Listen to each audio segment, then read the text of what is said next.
মাত্র 150 থেকে 200 টাকা খরচ করে এই ল্যাম্পশেডগুলোর মতো ল্যাম্পশেড সম্পূর্ণ নিজের আইডিয়া দিয়ে বাসায় বসে আমি কিভাবে বানিয়েছি আজকে সেটাই শেয়ার করব। প্রথমে আমি 4 লাইন করে এভাবে কার্ডবোর্ড কেটে নিয়েছি, তারপর আমি একটা সার্কেল করে কার্ডবোর্ড কেটেছি।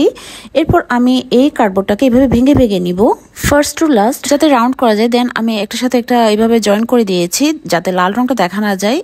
এরপর আমি হট গ্লু দিয়ে এই জুট ফেব্রিকটা সেই লম্বা কার্ডবোর্ডের উপরে লাগিয়ে দিয়েছি। দেন আমি সিজার দিয়ে কেটে নিয়েছি।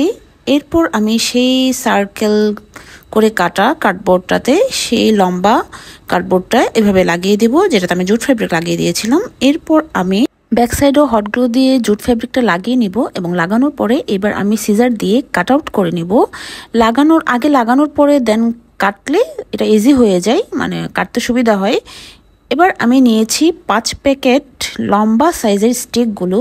এই স্টিক আমি 1 প্যাকেট 30 টাকা করে নিয়েছি এবং এখন সেই স্টিকগুলোকে কার্ডবোর্ডের ভিতরে যে ছোট ছোট ছিদ্রগুলো থাকে সেখানের মধ্যে ঢুকিয়ে নিব এবং আমি লাইন বাই লাইন স্টিকগুলো লাগিয়ে দিব।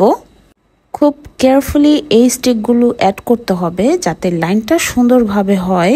আমি কিন্তু একটু তাড়াহুড়া করেছি যেহেতু আমার সময় কম আর আমি ভিডিও করে দেখাই সেজন্য। এরপর আমি একটা ম্যাক্রম কর্ড নিয়েছি এবং এভাবে একটা পেছনে রেখে আর একটা বাইরে রেখে ঠিক ম্যাক্রম কর্ডটাকে ঘুরিয়ে এভাবে লাগিয়ে নিতে হবে। এবং সেকেন্ড লাইনে আমি ফার্স্ট লাইনে যেটাকে আমি সামনের দিকে রেখেছিলাম, সেকেন্ড লাইনে সেটাকে আমি পিছনের দিকে নিয়েছি। ঠিক এভাবে করে করে আমি ফার্স্ট, সেকেন্ড, থার্ড এবং ফোর্থ পর্যন্ত লাইন করেছি।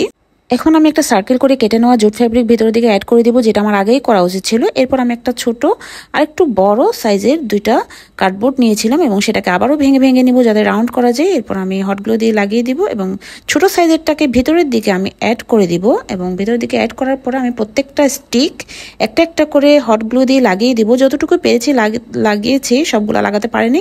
এরপর আমি বাইরের দিকে বড় সাইজের কার্ডবোর্ডটা এভাবে জয়েন করে দিব।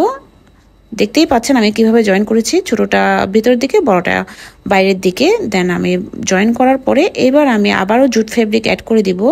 এটা চাইলে আগেও লাগানো যেত, কিন্তু আমি যেহেতু নিজের আইডিয়া দিয়ে করছি সেজন্য আমার মাথায় কাজ করছিল না কোনটা আগে করব কোনটা পরে করব। এখানে আমার 5 প্যাকেট স্টিক লেগেছিল, অনেক লম্বা সাইজের স্টিক ছিল আর এগুলোর 5 প্যাকেটের দাম ছিল 150 টাকায়।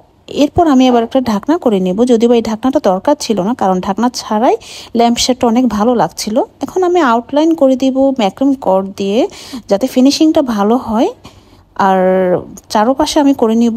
তারপর আমি ম্যাক্রম কর্ড দিয়ে আবারও চিকন সাইজের ম্যাক্রম কর্ড দিয়ে ঢেউর মতো করে নিব। আগে হট গ্লু দিয়ে দিয়েছিলাম, তারপরে এভাবে ডিজাইনটা করে নিব এবং ইনসাইডেও আমি জুট ফেব্রিক অ্যাড করে দিব যাতে কার্ডবোর্ডটা দেখা না যায়। এবং এটাই হচ্ছে ফাইনাল লুকটা আপনাদের কেমন লেগেছে আমার সাথে অবশ্যই শেয়ার করবেন। এরপর আমার কাছে আগে থেকে রেডি করা একটা কাঠের টুকরা ছিল, সেই কাঠের টুকরার উপর আমি এই ল্যাম্পশেডটা বসিয়ে দিয়েছি। আপনারা চাইলে এটা না দিলেও পারবেন, স্কিপ করা যাবে এটা।